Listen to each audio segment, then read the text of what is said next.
युवा ज्योति है। मैं युवा वेलफेयर सोसाइटी का प्रेसिडेंट हूँ। सबसे पहले आप सभी को तहे दिल से धन्यवाद करना चाहूँगा। आप इतना दूर से आए हैं या हमारा ये हमारा march for the justice candle march को आप कवर करने आए हैं। I am really grateful. तो ये है कि हम ज़्यादा नहीं बोलूँगा। अभी बहुत स्पीकर लोग बात आप लोग शायद उसका भी रिकॉर्ड कर लिया ना, अभी जो भी प्रीवियस स्पीकर लोग ने बोला है। बस मैं अपना तरफ से भी बस 2 पॉइंट पे स्ट्रेस करूँगा, क्योंकि ये मर्डर हम क्यों ताना लाली को हम लोग प्राइम सस्पेक्ट समझते हैं।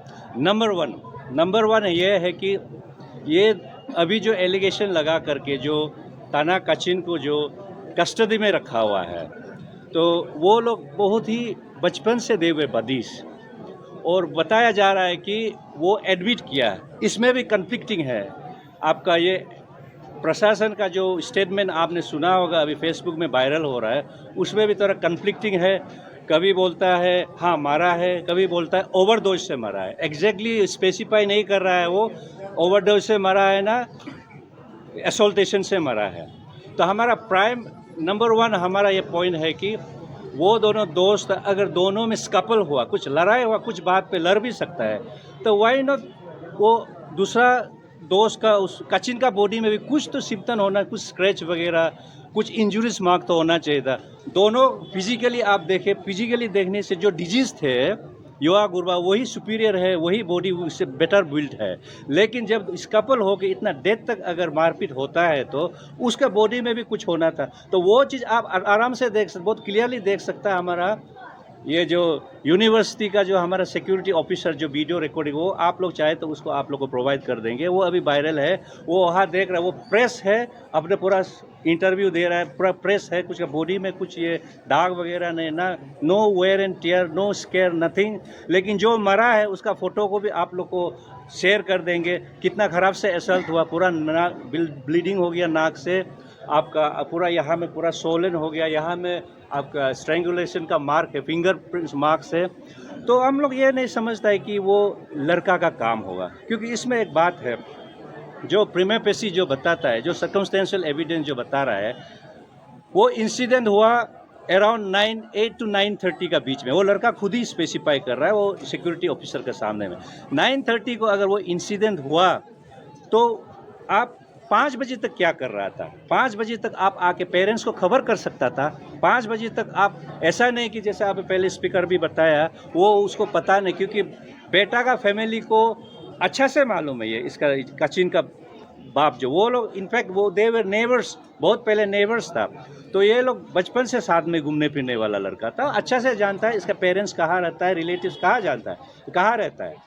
तो 9:30 को इंसिडेंट हुआ बोल के वो स्पेसिफाई किया, लड़का ने स्पेसिफिकली बताया, वो रिकॉर्डिंग आप लोगों को दे देगा। 9:30 तक वो दोनों गाड़ी में कुछ जस्ट कैन कुछ बियर लेके सो गया था बोलता है। सोने का 9:30 में जब जागा है तो देखा है वो नहीं जाग पा रहा था, तो जगाने के लिए देखा है तो वो नहीं जाग रहा, तब वो देखा है तो मरा हुआ बोल के तो स्पेसिफिकली नहीं बोल रहा है, लेकिन नहीं जाग रहा था। तो नहीं जागा तो उसको ऑफिसर ने पूछा तुम उसको नहीं जगाया, तो देखा है तो मर गया था, क्या पूछने, थोड़ा बॉडी गर्म था बोलता। लेकिन दैट मीन्स वो स्पेसिफिकली बता रहा है 9:30 तक डेथ हो चुका था तब। लेकिन 5 बजे तक क्या कर रहा था आप? 5 बजे तक क्यों खबर नहीं किया? कुछ यहाँ में कंस्पिरेसी है। तो इसलिए ये जो मेजर इशू है हम लोग का, और एक बात वो है भी है, वो रिलायबल सोर्सेस से ये भी पता चला है कि 21 से प्रायर टू 21 2-4 दिन पहले से उसका बाप ने काचिन को ढूंढ रहा था वो बेटा का, शायद पहले से वो लड़का तो गायब था, कहीं घूम रहा था होगा। तो उस दिन अचानक काचिन का उसका दोनों को साथ में कंपनी में मिला। तो आपको अभी बताया जो पहले फोन किया था काचिन को, काचिन रिसीव नहीं किया, गुरबा को फोन किया। गुरबा ने बताया काचिन हमारा, शायद काचिन ने उसको बताया कि उसको मत बता हम तुम्हारा साथ है, इसलिए उसको झूठ बोलने के लिए बोला हो। तो गुरबा ने झूठ बोल दिया हमारा साथ नहीं है। तो अल्टीमेटली ट्रैक डाउन किया वो अपना बेटा वो लोग। तो आउट ऑफ एंगर, गुस्सा से तुम हमको क्यों ऐसा झूठ बोला, और कई दिन से उसको ढूंढ रहा था। तो उस समय वो साथ में नहीं भी रहा होगा, लेकिन सारा गुस्सा उतार के शायद उसका ऊपर, और उसका रिकॉर्ड हम लोग यही सुना गया कि उसका बाप बहुत एग्रेसिव है, उसका बहुत ट्रैक रिकॉर्ड है, पहले उसका बहुत एग्रेशन है, उसका हाथ पाँव जल्दी चलता है, ये हम लोग पता है, वो यही का है। तो ये देखते हुए हमको बुरा लगता है कि अभी यही है मेन कल्प्रिट तना लाली के हम लोग का यही डिमांड है, तना लाली को अरेस्ट करना चाहिए। ये बेटा को जस्ट प्रॉक्सी बनाया गया है, उसको ऐसे जेल में डाला गया, वो बेटा कभी भी उसको मर्डर नहीं कर सकता है। ये है मेरा बात। तो सर जैसे कि आप अपना एक्यूजेशन लगा रहे हैं, अभी तक कुछ प्रूव नहीं हुआ है, तो क्या आपके पास अभी क्या death certificate, death I mean postmortem report आ गई? हाँ, पोस्टमार्टम आया है। पोस्टमार्टम में सीरियस नहीं है। पोस्टमार्टम में एंटीमोर्टम बोल के रिपोर्ट आया। एंटीमोर्टम मीन्स एसोल्टेशन बिफोर दैट मैंने इनफैक्ट मैं एक इसमें आपको फिर जिक्र करना चाहूँगा। उस दिन जब एसपी का साथ हम लोग रिप्रेजेंटेशन गया था, एसपी ने बोला हमको देखना है ये आफ्टर ये उसका डेथ, उसका इंजूरीज आफ्टर डेथ हुआ ना पहले हुआ। तो वो बता रहे थे कि अगर उसका इंजूरीज बिफोर डेथ होता है, एंटीमोर्टम होता है, तो केस तो अलग एंगल में जाएंगे, मतलब वो सीरियस लेगा, ये तो पक्का इसमें कुछ कंस्पिरेसी है। लेकिन अगर पोस्ट डेथ का बाद में अगर ऐसा कुछ इंजरी हुआ तो तब ये वो फिर वो ड्रग का एंगल लगा करके वो उसको उस चीज़ को वो स्ट्रेस कर रहा था। तो इसमें भी एक बात देखिए, आदमी ड्रग्स लेके ओवरडोज होके मर भी सकता है, देयर चांसेस रहते हैं। लेकिन एक ओवरडोज लेके ड्रग्स में इतना नाक से ब्लीडिंग या गला में इतना नेल्स का मार्क, यहाँ में इतना फटा हुआ, ऐसा पूरा सोलन ऐसा तो नहीं होगा। वो अभी पोस्टमार्टम में क्लियरली दिया हुआ है, एग्जैक्टली क्या वो टेक्निकल टर्म्स में हम नहीं बता पाएंगे। वो पोस्टमार्टम में दिया हुआ है, काफ़ी सारा इंजरीज था, लेकिन कॉज ऑफ डेथ को अभी तक पोस्टमार्टम में वो लोग स्पेसिफाई नहीं किया। वो रिजल्ट शायद वो पोस्टमार्टम जिसने किया वो एक्चुअली फॉरेंसिक डॉक्टर नहीं है, तो वो लोग फिर फॉरेंसिक डॉक्टर से ओपिनियन लेके फिर फाइनल वो लोग सर्टिफाई करेगा। लेकिन इतना तो वो क्लियरली उसमें दे दिया कि इंजरीज हुआ बिफोर डेथ। ये है। हार्दिक अभिनंदन। आज के इस दुख घड़ी में आप लोग ने अपना समय निकालकर हमारे इस बीच आए हैं, तो उसके लिए मैं तहे दिल से धन्यवाद देता हूं। और जितने भी यहाँ में हर वर्गों के यहाँ समाज के सम्मिलित हुए हैं, यहाँ छात्र संगठन के लोग काफ़ी आए हैं और हमारे आंसू के वाइस प्रेसिडेंट भी आए हैं। थोड़ा पहले उनका शब्द रखा, मैं सुना, उनको भी मैं धन्यवाद देता हूँ। और मेरे सभी परिवार जनों को मैं धन्यवाद देता हूँ। मैं आज अपना एक सब विचार रखना चाहूँगा। काफ़ी लोगों ने तो अपना विचार प्रकट कर चुका है, लेकिन मैं इस विषय को थोड़ा बोलना चाहूँगा। जो छल कपट जो कर रहा है, जो ताना लाली, ये साफ जाहिर है कि कहीं ना कहीं प्रशासन ताना लाली को बचाने का चक्कर में है। मैं जो देख रहा हूँ कहीं ना कहीं यहाँ पे राजनीति का छत्र छाया हुआ भी है। मैं ऐसा लगता हूँ बहुत बड़े लोग शामिल है जो ताना लाली को बचाना चाहता है, मैं जो देख रहा हूँ।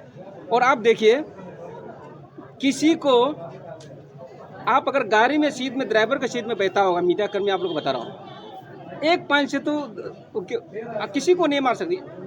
अगर मार खाते समय वो गाड़ी इस तरह करके भागेगा या वो अपना दरवाजा का आईना उठाएगा। ऐसा लगता है कि उनको पहले मारा गया, मारने के बाद फिर गाड़ी में उसको उठा के सीट के ड्राइवर के सीट में रखा गया है, ऐसा लगता है। और जो मैं खास तौर पे देमू पुलिस को, मैं प्रशासन को मैं एक उंगली उठाना चाहूँगा मेरा तरफ से। मैं गुरबा के भरा भैया ने उनका गले में नाखून का जो दागी है, क्या पुलिस उसको अभी तक फिंगरप्रिंट लिया कि नहीं लिया? ऑलरेडी उसको दफनाया गया है। हम अपना घर में ज़रूरत पड़ेगा हम लोग रीपोस्टमार्टम भी करेगा। तो पुलिस से मेरा सवाल है, क्या उनका फिंगरप्रिंट लिया कि नहीं लिया? शरीर का जो गले में जो नाखून का दागी है, मैं पुलिस से ये पूछना चाहूँगा।